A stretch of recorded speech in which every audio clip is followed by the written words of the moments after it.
125쪽 제일 마지막 줄입니다. 그러나 하나님은 어떤 것을 통하지 않고 절대적으로 모든 것이 그를 통하여 결정되는 의미에서 독립적이며, 자, 그 독립적이며 위에 단독적 사역 이렇게 한번 적어놔 보십시오.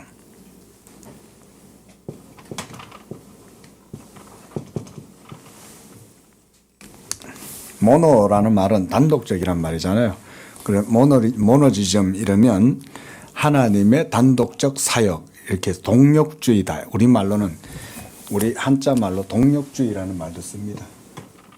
혼자 하신다 이 말인 거예요. 제가 우스갯소리로 하나님은 북치고 장구치고 다 하신다. 하나님이 홀로 다 하신다. 우스갯소리로. 그걸 보고 동력주의라고 그러는 거예요. 우리를 구원하시는 것은 하나님이 혼자 다 하시는 거예요. 그 하나님이 홀로 하신다고 할 땐 그 속에는 삼위일체가 계신다는 걸 여러분들이 꼭 기억하셔야 됩니다. 그래서 하나님의 사역에서는 삼위일체적이다. 삼위일체적이라는 말 속에 성부, 성자, 성령이 계시잖아요. 그렇죠? 그래서 성부와 성자와 성령이 계신다. 그래서 하나님의 단독적 사역 자체가 모두가 다 영원하신 삼위일체 하나님 홀로 다 하시는 거예요. 우리가 세 분이라고 하지 않죠. 삼위라고 하면서 하나님은 한 분이시죠. 그러니까 한 분 하나님 안에 있는 삼위격이 이걸 신학적으로는 경륜적이다 이런 말을 씁니다. 경륜적인 삼위일체께서 우리의 구원을 위한 모든 일들을 행하신다. 그리고 참고적으로 하나님이 이런 구원을 이루시는 최종적이고 궁극적인 목적은 뭡니까? 삼위일체 하나님의 경륜적인 이런 사역이 우리의 구속을 이루잖아요. 그렇죠? 이런 구속의 최종적인 목적은 뭡니까? 하나님의 영광입니다. 여러분, 이게 우리 개신교 장로교회의 우리가 개혁주의 칼빈주의 최고 신앙의 고백이죠. 하나님이 여러분을 구원하시는 것, 이 구속도 하나님의 영광을 위한 거예요. 그래서 하나님의 영광 때문에 하나님은 동력적으로 모든 일들을 하시는 거예요. 하나님 홀로 모든 일들을 다 하시는 거예요. 그래서 이걸 우리가 이제 모노지즘이다, 동력주의다라고 말을 붙입니다. 자, 그 다음 영원히 동일하시다. 모든 전환이란 피조물편과 이 피조물의 거분을 대적하는 입장을 취하는 관계에서 해당한다는 의미에서 불변하시고, 모든 영과 물질, 사고와 외연, 그 다음 존재와 속성, 이성과 의지 등의 구성으로부터 완전히 자유로우시고, 순수한 진리, 생명과 빛, 그분이 소유하는 존재하는 모든 것이라는 의미에서 단순하시다. 한마디로 하나님이 모든 거다 이 말인 거예요. 하나님 그분 자신 이외에 그 어떤 것도 원인이 없어요. 이런 이제 신앙 고백을 하는 겁니다. 지금 바빙크가. 자, 그 다음도 보십시오. 그분은 모든 시간을 초월하시되 시간의 매 순간을 그의 영원성으로 통찰하신다. 이런 표현은 바빙크 같은 신학자니까 이렇게 표현하면서 이거를 막 되게 쉽게 그냥 줄줄줄 말을 하는 거예요. 바빙크가 대단한 게 이런 겁니다. 한번 보세요. 다시. 시간을 초월하시되 우리는 시간 속에서 살잖아요. 지금도 째깍째깍 시간이 지나가죠. 그런데 하나님은 그 시간에 매이지 않으시는 거예요. 이게 어려워요. 이런 사유를 한다는 것 자체는 우리한테는 굉장히 어려워요. 왜냐하면 우리는 생각도 시간 속에서 하거든요. 여러분들이 생각할 때 여러분들이 생각하는 것을 여러분들이 인식할 때는 어떻게 인식하냐면 언어가 있어야 인식을 합니다. 언어가 있다는 말은 문장이 있고 문법이 있고 서술문이 있다는 거예요. 서술문이 없으면 우리는 생각을 못해요. 그 얘기는 뭐냐면 생각조차도 우리는 시간 속에서 하는 거예요. 이렇게. 시간을 늘어뜨리면 문장도 늘어나겠죠.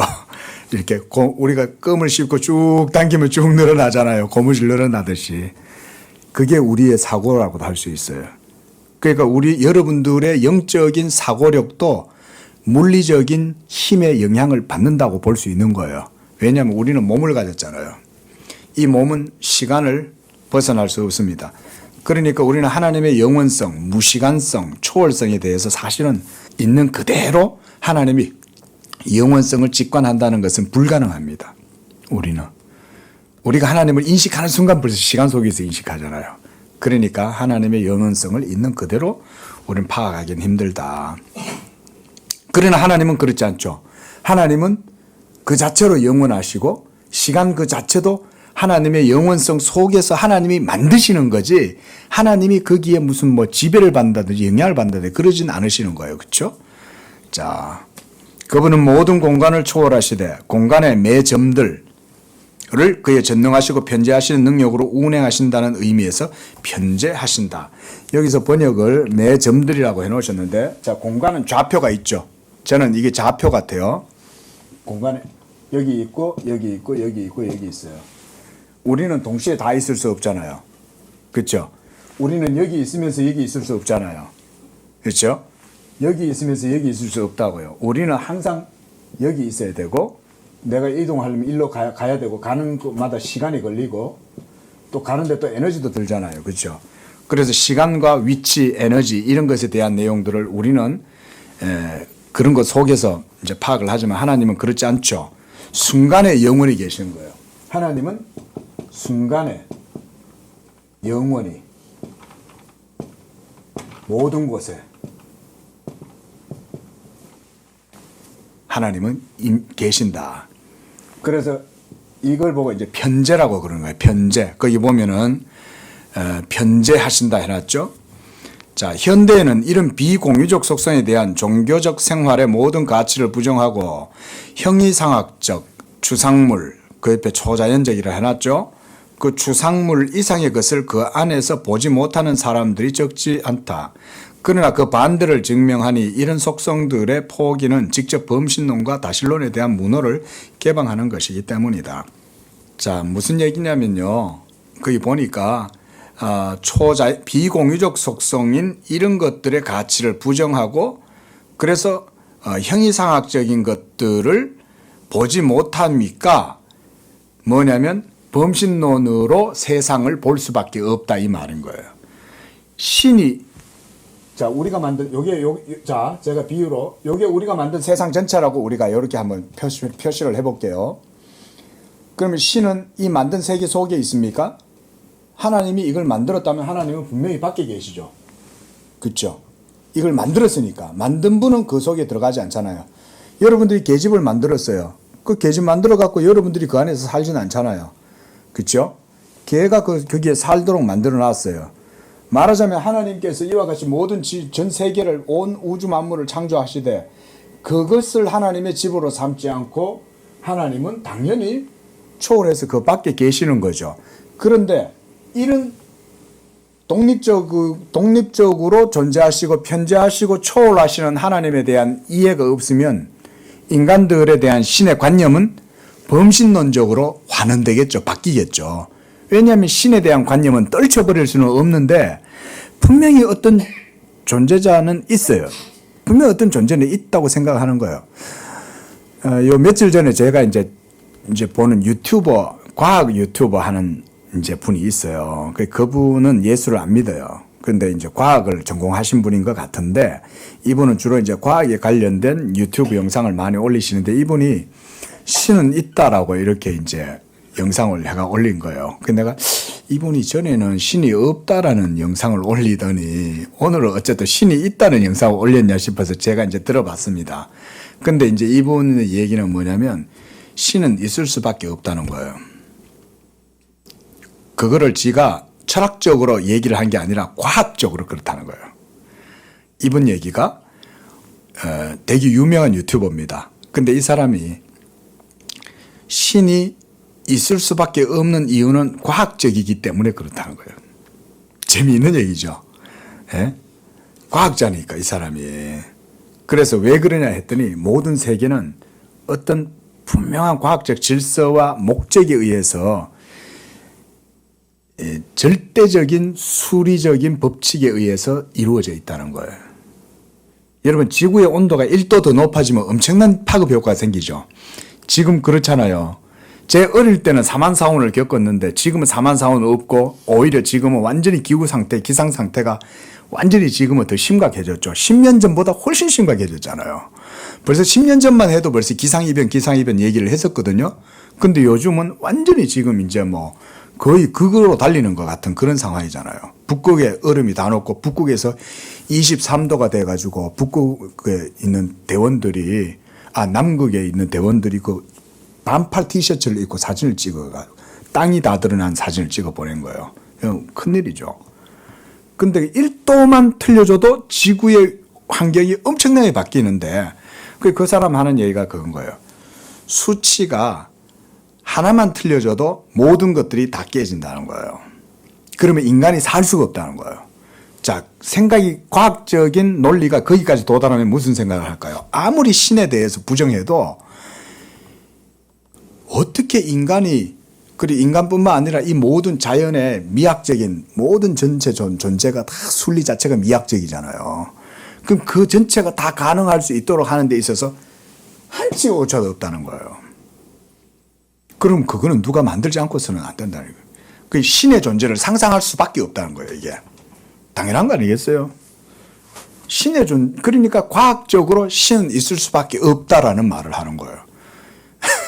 네, 사실 이거 당연한 건데 그 사람들은 아주 대단하게 얘기하는 거지만 어쨌든 간에 보세요. 신이 존재할 수밖에 없다라는 상상을 하다가 이 사람들이 신을 상상하잖아요. 그러면 그런 과학자들조차도 제가 장담합니다.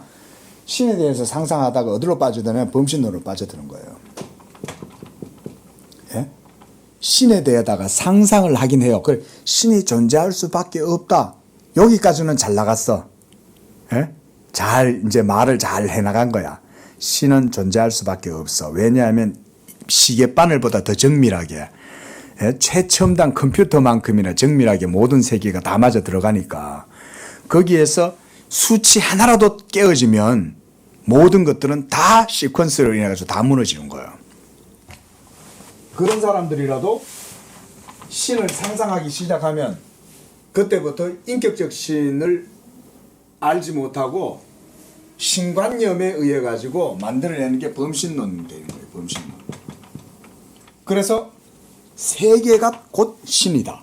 스피노자가 이제 이런 얘기를 한 거예요. 유명한 철학자잖아요. 그런데 그렇게 대단한 철학자인 스피노자도 범신론을 통해서 세계가 곧 다 만물이 신이다라고 생각한 거예요. 그 스피노자의 논리가 그렇게 단순하지 않습니다. 스피노자의. 자, 그러니까 지금 바빙크가 하는 얘기는 그 스피노자도 네덜란드 사람이에요. 그 네덜란드 사람들은 이 학식이 굉장히 뛰어납니다.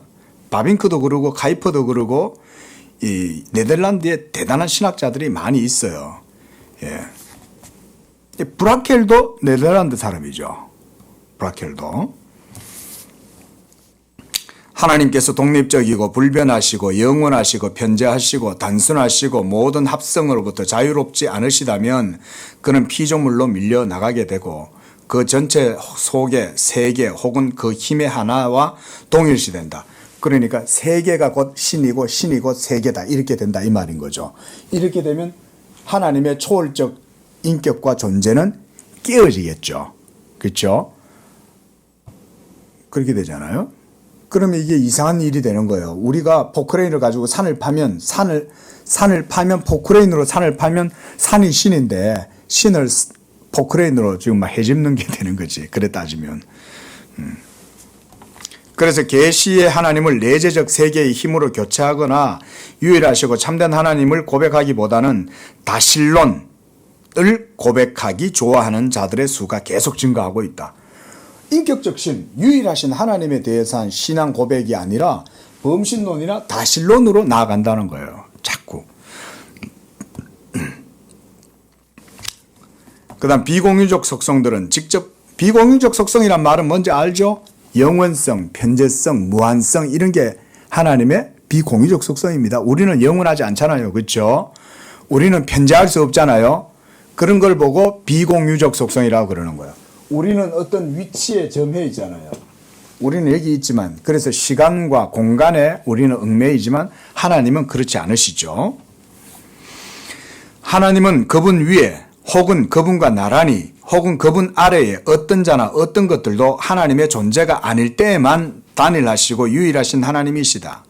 또한 그가 독립적이고 불변하시고 영원하시고 편재하실 때에만 그분은 우리의 무조건적인 믿음과 우리의 절대적 신앙과 우리의 완전한 구원의 하나님이 되실 수가 있다. 이건 논리적으로도 당연하죠. 그렇죠? 포크레인을 가지고 산을 두들겨 파요. 그래가지고 산이 무너졌어요. 그래서 그 산 밑에 누가 깔려서 작업을 하다가 사고가 나가지고 사람이 죽었어요. 산이 신이라면 사람이 죽지 않도록 해줘야지. 그 범신론의 논리가 그런 추상적인 논리가 문제가 있는 거죠. 산이 신이 맞다면 그 산이 무너져서 사람이 매몰돼 가지고 그런 재난이 일어나면 안 되죠. 근데 그렇게 할 수 없잖아요, 산은. 그거는 범신론은 잘못된 상상이다. 잘못된 허상에 불과한 거다는 거죠. 범신론은 실제가 아니라는 말이죠. 그런데 하나님은 세계가 곧 하나님이 아니라 하나님은 만드신 만물 위에 계셔서 모든 것들을 하나님의 주관 가운데에서 뜻 가운데에서 행하시고 이루시는 분이다. 이런 인격적인 하나님, 유일하신 하나님에 대한 신앙 고백이 있어야 되는 거죠. 자, 그 밑에 문단입니다. 그러나 우리가 이런 비공유적 속성에 만족하지 못한다는 것은 진실이다. 하나님은 자비로우시고 은혜로우시고 인자하심이 크심에 대한 지식을 없이 한다면 하나님께서 독립적이고 불변하시고 영원하시고 편재하신다는 지식이 무슨 소용이 있겠느냐. 이건 이제 공유적 속성이죠. 하나님이 자비로우시다. 이거는 우리도 자비로운 마음이 있잖아요. 그 다음에 은혜로우시고 그 다음 인자하시고 이런 것에 대한 우리가 하나님에 대한 지식도 있죠. 그래서 지난주에 말씀드렸습니다. 비공유적 속성, 그 다음에 공유적 속성. 네. 비공유적 속성은 오직 하나님께만 속한 속성이죠. 영원성, 전능성, 전지성 이런 것들은 하나님만이 있고 무소부재하심, 편재하심 이런 거 초월성 이런 게 전부 다 비공유적 속성이죠. 자, 그래서 이런 비공유적 속성은 우리에게 참으로 하나님 안에 있는 것은 무엇이든 그분 안에 존재하는 방식에 관해서 알려준다. 그러나 그들은 신적 존재의 내용에 관해서 우리를 어두움 가운데 그대로 있게 한다. 그러나 공유적 속성의 경우는 다르다.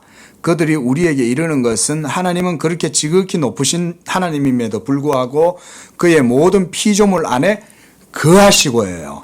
자, 여기서 거하신다는 말은 모든 만물, 그러니까 이런 하나하나 이런 괴물들 하나하나가 신이 아니라 하나님은 이 모든 만물 속에 거하신다는 말이에요. 자, 이 의미는 지금 설명드리기는 조금 쉽진 않아요. 자,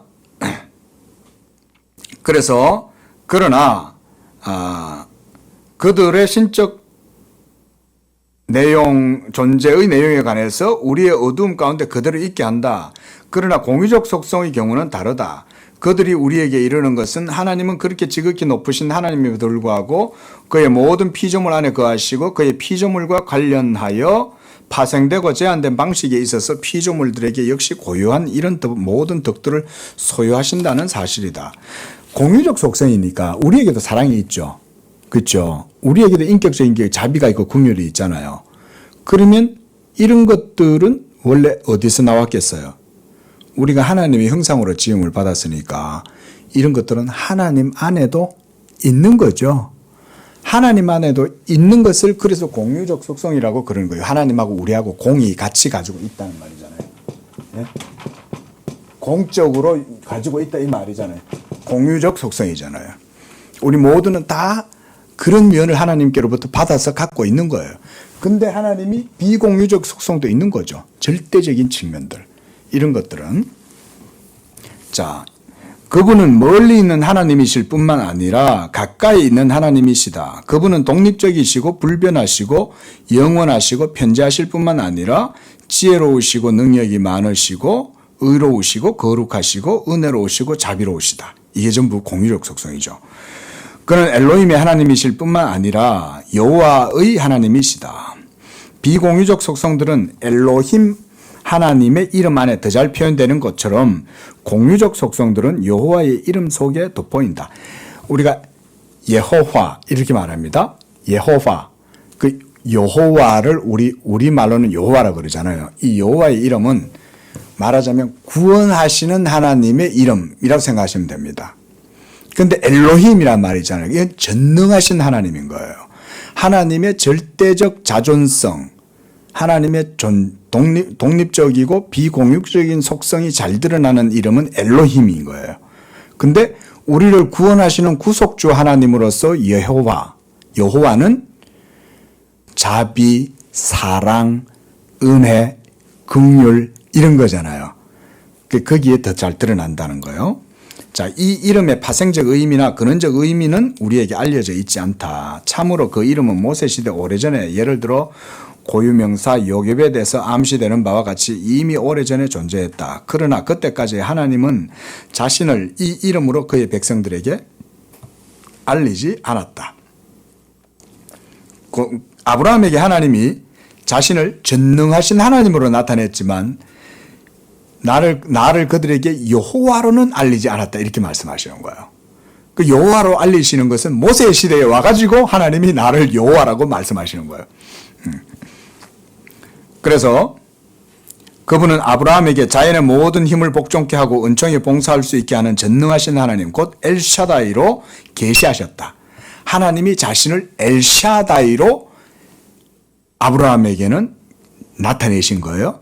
근데 여호와로 자신을 나타내시게 된 건 언제였다는 겁니까? 수백 년이 지나서 하나님은 조상들과의 언약과 약속을 잊었으리라 생각하시고 그분 자신이 모세에게 여호와로서, 즉 하나님은 조상들에게 나타나셨던 것 같은 하나님으로 그의 언약에 성실하고 그의 약속을 성취하고 수세기를 걸쳐 그의 백성에 대해 자신을 언제나 동일하셨던 그 하나님을 알리셨다. 여호와는 스스로 있는 자. 우리가 I am who I am that I am 이런 표현을 쓰잖아요. 나는 나다 이 말인 거예요. 이 말은 스스로 있는 자다 이 말인 거죠. 나를 무엇이다라고 명령할 만한 동사는 없다. 나는 나일 뿐인 거예요. 동사가 따로 뭐 없어요. 하나님은 그냥 하나님인 거예요. 하나님이 하나님이신 거예요. 그렇잖아요. 하나님을 우리가 뭐라고 수식을 해요? 뭐라고 형용을 할 거예요, 하나님을? 이 세상에서 우리가 갖다 붙일 만한 게 없잖아요. 이 모든 세계가 다 하나님에게서 나왔는데 그 나오게 하신 이 초월하시고 전능하신 하나님을 우리가 뭐라고 말하겠어요? 여호와는 그의 주권적 사랑을 따라 그의 백성을 택하시고 그의 소유로 삼으셨던 언약의 하나님이다. 엘로힘 하나님이란 성호는 주권적이고 세상에 높이 계신 영원한 존재를 나타내는 반면 주 여호와의 성호 속에는 지극히 높으신 같은 하나님이 자의로 그의 백성에게 거룩과 은혜와 성실의 하나님으로 계시하셨다는 의미가 내포된다. 이런 건 여러분들이 신앙생활을 하시면서 상식적으로 이해하셔야 돼요. 엘로힘, 엘샤다이, 전능하신 하나님, 이것은 말하자면 우리가 성경 공부를 따라서 이해를 해보자면 비공유적 속성을 많이 드러내 보여주시는 거예요. 그런데 여호와라는 그 하나님의 이름은 우리에게 구속주 하나님으로 자신을 드러내 보이시는 이름인 거예요. 그러니까 우리를 구원하시는 하나님이니까 사랑이 있는 거죠. 우리를 구원하시니까 하나님은 자비로우시고 은혜와 긍휼을 베푸시는 하나님이시죠. 이런 게 그러니까 공유적 속성 속에 많이 드러난다고 지금 바빙크는 말하는 겁니다. 자, 이스라엘뿐만 아니라 우리 세대까지 우리들의 전 논쟁점은 원리적으로 여호와, 엘로힘 혹은 주 하나님에 대한 아도나이겠죠. 물음에 관련되어 있다. 이방인들과 전대와 후대의 모든 철학자들이 이르는 말은 여호와는 이스라엘의 하나님일 뿐이요 제한적이고 지역적이고 국민적인 하나님이라는 것이다. 그러나 모세와 엘리야와 모든 선지자들과 그리스도와 그의 모든 사도들은 그 반대 입장에 서 있으며 이스라엘의 열조들과 백성들과의 계약 상태에 들어간 주님만이 유일하고 영원하고 참 하나님이시고 그분 외에 다른 신이 없음을 주장했다. 자, 그렇죠. 자, 우리가 보면 이제 오늘날 종교 사학자들이나 이런 사람들도 헤브라이즘, 히브리인들의 신, 여호와는 히브리인들의 신이라고만 생각하잖아요. 그렇죠?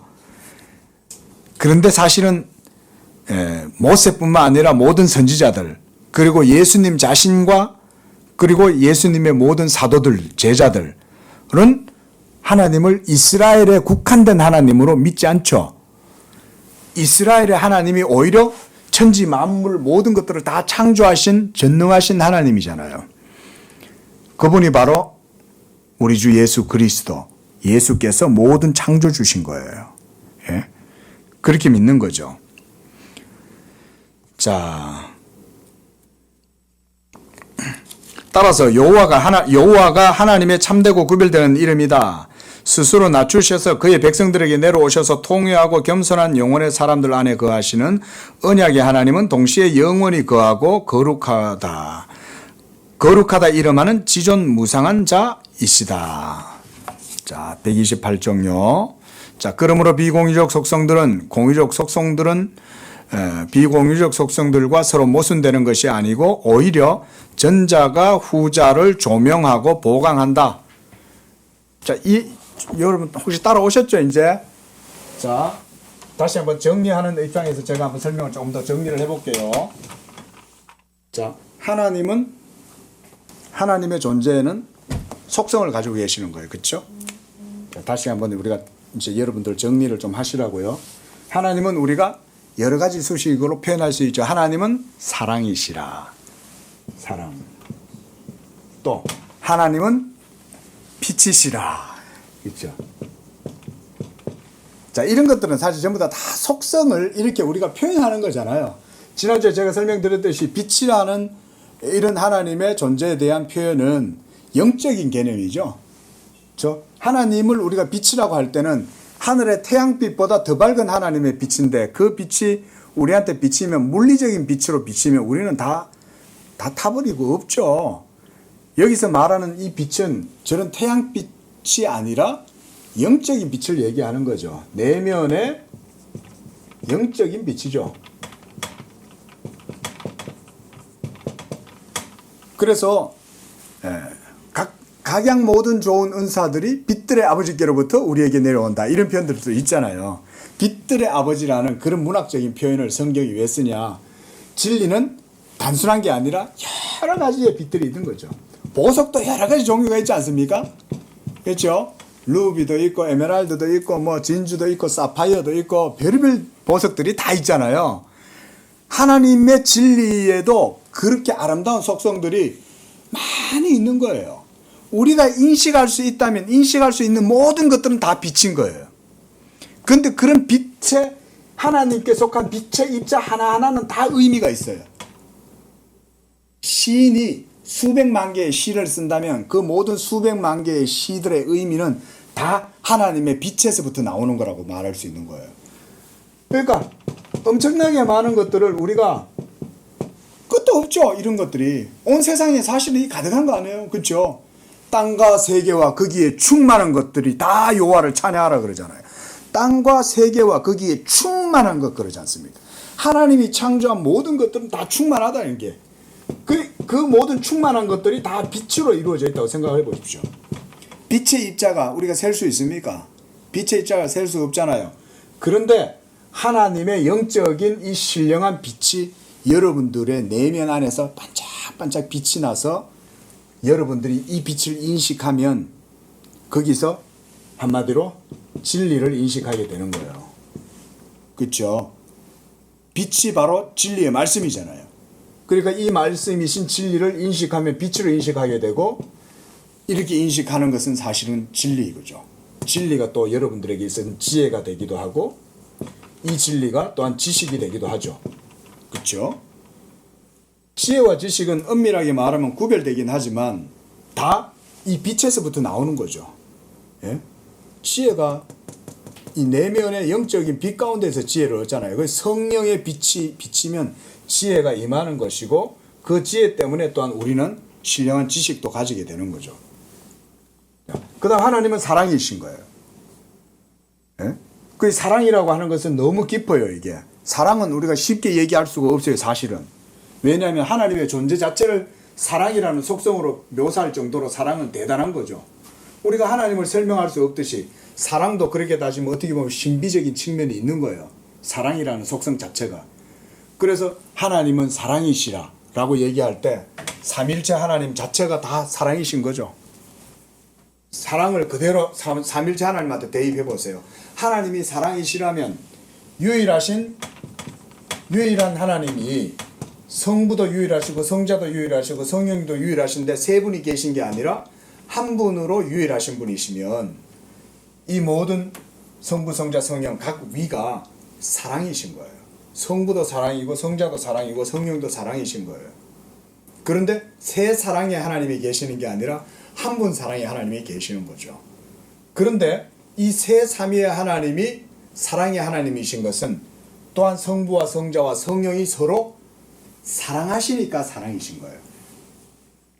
서로 그렇게 성부가 성자를 아시잖아요. 그죠? 아버지께서 나를 아신 것 같이 내가 아버지를 알아 라고 예수님이 말씀하실 때 안다라고 말씀하셨잖아요. 아버지가 아들을 안다, 아신다. 자, 여러분 아까 우리가 오전 예배 때도 그런 말씀을 잠깐 드렸지만 하나님의 의로우심이 하나님의 능력이다. 여러분 그런 식으로 한번 신학적인 사유를 한번 해보시면 좋습니다. 그래서 하나님이 서로 사랑하신다는 말과 안다는 말은 같다는 의미가 되는 거예요. 제가 여기 계시는 분을 알아요. 제가 우리 전도사님을 아는 거하고 다르잖아요. 여기 계시는 분하고는 저하고는 뭐 특별한 관계니까 그렇게 알 때는 그 알문 그 속에 단순한 지적인 이해만 있는 게 아니죠. 부부로서의 사랑이 있으니까 그걸 안다라고 얘기하는 거지. 그렇지 않습니까? 그렇죠? 예? 그렇죠? 이거 공감하시잖아요.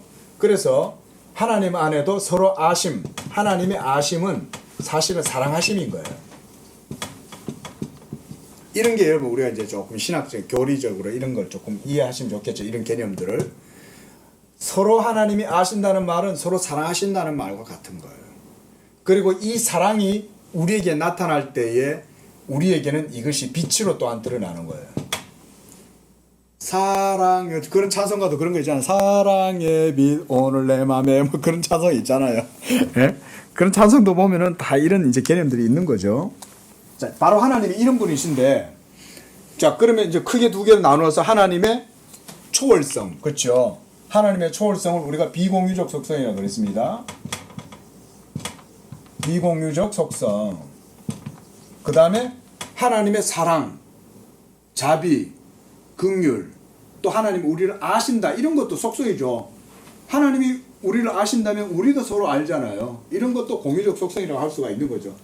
예? 그래서 그 다음 공유적 속성. 이 두 가지가 있는데 이 두 가지는 한 분 하나님의 것이죠. 그렇잖아요. 전능하신 하나님은 비공유적 속성에 가까운 이름이고, 그리고 여호와 하나님은 공유적 속성을 더 많이 드러내 보여주는 이름이다 라는 정도로 우리가 이해를 하면 되는 거죠. 그렇게 성경에서는 그러나 한 분 하나님이 이런 공유적 속성과 비공유적 속성을 같이 가지고 계시는 분으로 우리가 이해를 하는 것이다 라고 하는 거죠. 당연한 거 아니겠어요? 하나님이신데 우리하고 똑같을 수는 없잖아. 그렇죠? 상식적으로 생각하시면 돼요. 자, 128쪽 세 번째 줄. 사람들이 참으로 사랑이라 부르는 그것은 어떤 의미에서 하나님 안에 현존하는 사랑의 모형과 형상과 모양이 아니었다면 그것에 대해 말하도록 해서는 안 되고 할 수도 없다. 신적인 사랑과 인간의 사랑 사이에는 어떤 일치성이 있다. 공유적이니까. 서로 비슷하게 닮았죠. 우리도 자녀를 사랑하고 하나님도 우리를 사랑하시죠. 만물을 낳으시고 우리도 자녀를 낳죠. 그러니까 자녀를 사랑하잖아요. 아니 저는요 정말 동물의 왕국 같은 거 가끔가다 정말 재밌게 보거든요. 너무너무 놀랍지 않습니까? 그런 걸 보면은 개고기를 못 먹겠어. 제가 옛날에 참 목사님들 제가 개고기를 좋아하는 건 아니고 목사님들이 저를 끌고 가시는 거예요. 목사 먹어 이러면 뭐 목사님들이 먹으라니까 먹는 거죠. 예. 근데 이제는 못 먹을 것 같아. 개가 사람보다 더 나아. 어떨 때는. 예? 부모라고는 자식을 낳아가지고 냉장고에 집어넣고 이러잖아요. 예? 그래가지고 얼려가지고 버리고 이러는 게 인간들이잖아요. 끔찍하죠. 근데 개는 절대 안 그러죠. 자기 새끼를. 짐승은 안 그런 거예요. 그 금수만도 못한 놈이라는 말이 그게 틀린 말이 아닌 거예요. 예? 자연 만물 속에도 보면요, 그 하나님의 그런 속성이 자연 만물 속에도 있는 거예요. 예? 얼마나 자기들 개가요 고속도로에서 다친 거예요. 로드킬이 돼갖고 이게 다쳐가지고 막 있는데 친구 개가 의리를 지키고 그 차들이 싱싱거리고 다니는데 그 개 옆에서 자리를 지켜주고 있는 거예요. 눈물겨운 거야. 야, 개들의 눈물겨운 우정. 근데 그런 게 어디에서 나왔겠어요, 여러분? 그런 것들도 다 하나님의 창조의 속성 속에 하나님의 그런 하나님의 공의적 속성들이 창조 가운데에도 드리워져 있는 거예요. 하나님이 명령하셨기 때문에 하나님의 명령에 의해서 이루어졌다면 그 모든 것들은 도덕적인 거예요. 그래서 원래 자연이 나중에 회복되잖아요. 그래서 이사야 선지자도 나중에 예수 그리스도로 말미암아 온 만물 안에 만물, all in all, 모든 만물 가운데에 만유가 되시면 어린이가 독사의 굴에 손을 넣어도 물지 않고 어린 양이 사자와 뛰놀고 이렇게 된다는 거예요. 그게 원래 하나님이 창조하신 도덕적 세계의 회복인 거예요. 원래 그게 이제는 아담에 의해서 무너졌지만 예수 그리스도로 말미암아 그런 만물이 다시금 다 회복이 된다 이 말인 거예요. 그런 날이 오게 되는 줄로 믿습니다. 오게 됩니다. 그런 날이요. 그래서 그리스도의 생명과 의가 온 세계에 가득하게 넘치는 거예요. 예수의 생명과 의가 온 세계 가운데 꽉 차면, 그래서 선지자가 우리 그 노래 있잖아요.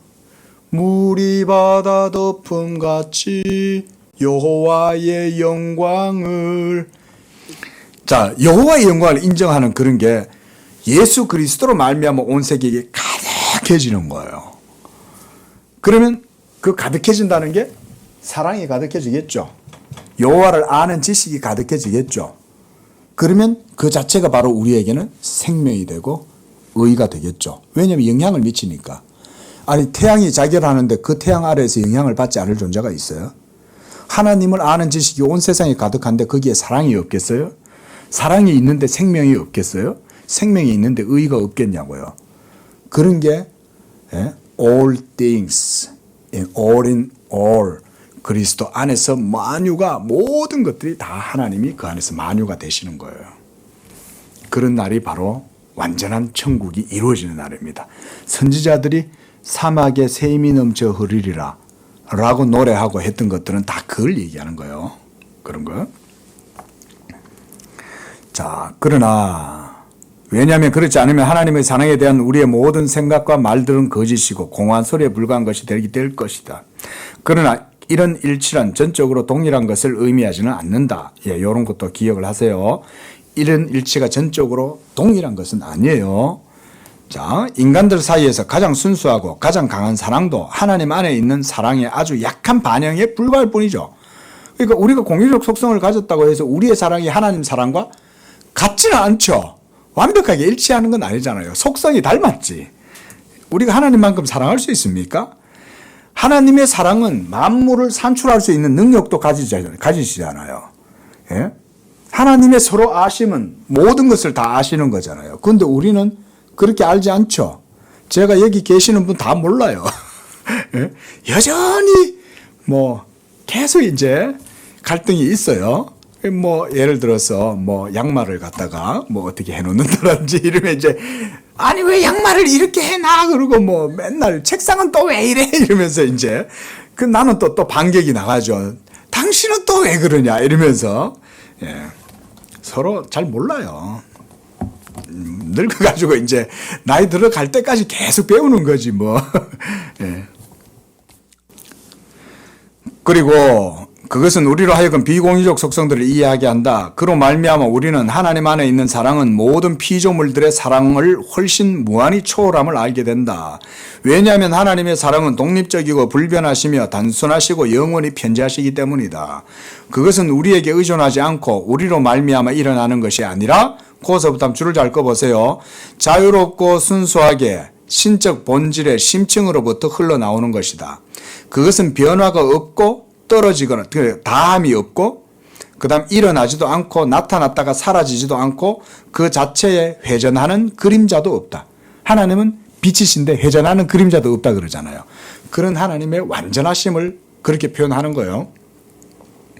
그것은 신적 본질 안에 다른 속성들과 더불어 있는 한 속성이 아니고 다른 것들과 결코 모순됨이 없고 오히려 그것은 신적 본질 자체와 동질성을 지닌다. 무슨 얘기냐면 자, 속성이 여러 가지가 있다 쳐요.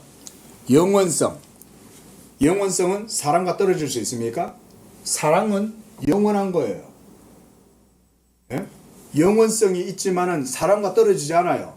하나님의 사랑하는 그 열정은 식지 않아요. 왜냐하면 사랑 그 자체가 하나님이시기 때문에 달리 표현할 길이 없어서 하나님은 사랑이라고 말하지만 하나님의 그 사랑의 열정은 사랑 자체시니까 하나님의 존재와 떨어지지 않는 거예요. 성부 하나님이 성자 하나님을 아시는 것은 그 아심에 대한 내용이 그 정보가 누락되거나 떨어지지 않아요. 영원해요. 예? 그럼 하나님의 전능하심과 전지하심이 떨어지지 않죠. 모든 것들을 다 하실 수 있는 분은 또한 사랑이시고 사랑이신 그분은 또한 모든 것을 아시는 거예요. 예? 하나님의 속성은 이렇게 모두 떨어져 있지 않고 모두가 다 이렇게 한 속성으로 다 연결되어 가지고 한 하나님으로 다 이렇게 연결해서 우리가 이해할 수 있다는 거죠. 즉 하나님은 사랑 자체요, 전체요, 전 존재로 완전하다. 이것은 시간과 공간에 의해서 제한을 받지 않지만 거기 높은 곳에 있으면서 영원으로부터 하나님의 자녀들의 마음속에 내려온다. 영원하신데 하나님의 자녀들 마음속으로 시공간 속으로 내려온다는 거예요. 그런 사랑은 절대적으로 믿을 수 있다. 모든 갈구나 죽음 속에 있는 우리의 영혼이 거기에서 안식할 수 있다. 그런 사랑의 하나님이 우리 앞에 계시니 누가 우리를 대적하겠는가? 그런 사랑의 하나님이 우리에게 계시니까 누가 우리를 대적하겠냐는 거예요. 자, 이런 모든 만물 위에 초월해 계시는 이런 하나님이 계시니까, 그리고 그 하나님은 비공유적 속성을 갖고 계시지만 또한 공유적 속성을 갖고 계시고, 그래서 우리에게 인격적으로 찾아오실 수 있는 거죠. 자, 모든 비공유적 속성에 관해서 같은 것을 말할 수 있다. 하나님께서 가지신 지식, 지혜, 선, 은혜, 의, 거룩, 뜻, 능력에 관한 어떤 희미한 유사성이 피조물 가운데 있어요. 그렇죠? 하나님이 창조하신 세계 속에는 그런 것도 있다는 거예요. 동물들 속에도 우리가 몰라서 그렇지 동물만의 애정이 있고 동물들만의 질서가 있습니다. 개미 굴속을 들여다보십시오. 개미들도 개미들 간의 집단 간의 싸움이 있습니다. 영역이 있고. 모든 생물들 속에 다 그런 게 있어요. 심지어 저는요, 바빙크보다 좀 더 앞서 나가서 식물들 속에도 저는 그런 미학적인 감각이 저는 있다고 봅니다. 개인적으로. 꽃이 각각의 형형색색의 꽃들이 피어나는 것도 하나님의 창조의 빛이죠. 제가 아까 뭐라고 했어요? 땅과 거기와 세계에 충만한 것들. 이 모든 것들이 셀 수 없이 무한하게 많은 거예요. 이런 빛들의 입자들이. 하나님의 말씀의 입자가 온 세계 가운데 가득해가지고 이 빛이 온 세계에 드리워져 있으면 모든 하나님의 창조하신 만물들 속에 이런 하나님의 지혜의 놀라운 지식들이 엄청나게 피조물들 속에서 드러날 거 아니에요. 이렇게 하나님이 처음 창조하신 세계가 아름다웠던 거예요. 그리고 이거를 가장 충만하게 누렸던 사람이 아담인 거예요. 타락하지 아니한 원형상을 그대로 간직하고 있었던 타락 전의 아담. 그는 하나님이 창조한 세계의 이런 아름다움을 어느 정도는 맛봤겠죠. 하나님의 창조한 세계가 얼마나 아름다웠겠어요. 말 그대로 태고적에 그 하나님이 처음 창조하신 거잖아요. 그렇죠? 새 텔레비전 딱 사가지고 비닐 벗겨진 거 포장 케이스 딱 벗기면 얼마나 예쁩니까? TV가 새로 샀는 전자제품이. 근데 하나님이 처음 창조하셨을 때 그 상태 그대로 아담은 직관하고 통찰했을 거 아니에요. 그때 이 빛들 속에서 인식했겠죠. 아담이 만물을 인식할 수 있는 방법은 계시를 통해서 본 겁니다. 여러분, 아담의 인식의 능력도 계시의 빛이 있었던 거예요. 이건 바빙크도 그렇게 얘기해요. 그러니까 아담이 눈을 딱 떴을 때 자기 눈으로 들어오는 모든 세계가 눈으로 들어올 때 하나님의 창조의 빛이 아담의 심령 속으로 충만하게 비쳤겠죠. 그러면 아담의 지적인 능력은 어떻게 하냐면 이런 각각의 모든 빛의 입자들이 자기 속에 들어오면 인간의 지적인 능력이 거기 있습니다. 이런 모든 하나하나에 따로따로 동떨어져 있는 듯한 이런 모든 빛의 입자들을 아담은 통각을 하는 거예요. 통각이란 말은 인투션, 이걸 있는 그대로 다 직관하면서 모든 것들을 다 연결시키는 능력이 지적인 능력인 거예요. 이 모든 것들을 다 연결시키면 거기에서 뭐가 나오면 의미, 미닝이 거기서 나오는 거예요. 의미를 해석하는 거예요. 빛의 입자들이 하나님의 진리의 말씀에서 나오는 이런 빛의 입자들이 말할 수 없죠. 바짝바짝 끓는 거 아니에요. 그런데 이런 것들을 인간의 이성이 조합하는 거죠. 구성하는 거예요. 그래서 해석하는 거예요. 그게 인간의 이성의 능력입니다. 그게 아담에게 있었던 거예요. 그걸 직관력이라고 하고 통찰력이라고 그러죠.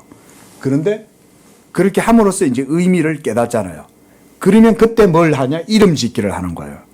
그래서 하나님이 아담이 어떻게 이름을 짓나 보게 하시려고 동물들을 아담 앞으로 데려가시니라 그러는 거예요. 아담 앞으로 쑥 지나가니까 아담이 보는 족족 이름을 지는 거예요. 오랑우탄, 호랑이, 침팬지, 예? 당나귀, 똥키, 예? 토끼, 여우, 늑대, 사슴 이러면서 이름을 탁탁탁 붙여주는데 가능한 게 무엇 때문인지 아세요? 바로 이런 계시에 대한 인식이 있었기 때문에 지적인 능력이 발휘가 되는 거예요. 이 모든 걸 다 인식해서 조합할 수 있는 거지. 요거하고 연결되고 이거하고 연결되고 이렇게 모든 것들이 다 통각, 모든 것들을 동시에 이 모든 것들이 한꺼번에 아담의 머릿속에서 다 조합이 되고 이해가 되면 이거 얘는 오랑우탄이야 라고 이름을 딱 지을 수가 있는 거예요.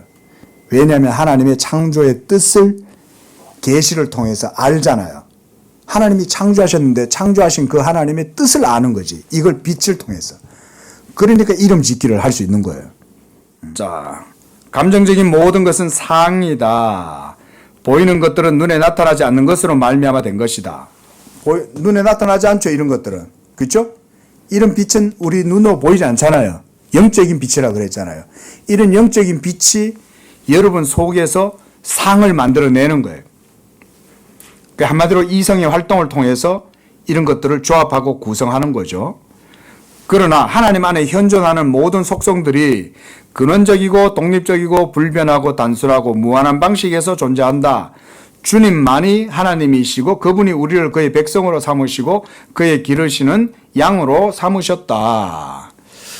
자, 오늘 여기까지 보겠습니다. 시간이 돼서 기도하겠습니다. 자비하신 하나님 아버지, 오늘도 하나님의 존재에 대해서 생각해 보았습니다. 하나님의 전능하심 뿐만 아니라 하나님의 인자와 자비와 사랑도 유일하신 하나님 삼위일체를 통해서 우리가 알게 됩니다. 우리를 구속하신 그 여호와 하나님은 바로 그런 하나님이시고 우리에게 생명과 의를 주실 뿐만 아니라 우리가 이 땅 가운데에서 번성하고 충만하게 살아갈 수 있도록 또한 모든 삶의 터전도 하나님께서 허락해 주시는 분이심을 알게 되었습니다. 아버지 하나님, 우리 성도들의 삶이 하나님으로 인하여 부유하게 하시고 복되게 하시고 그래서 우리 성도들의 삶을 통해서 하나님 나라와 영광이 나타나고 그래서 우리 성도들의 삶도 그 가운데에서 복된 삶을 살아가도록 축복해 주시옵소서. 예수님의 이름으로 기도합니다. 아멘.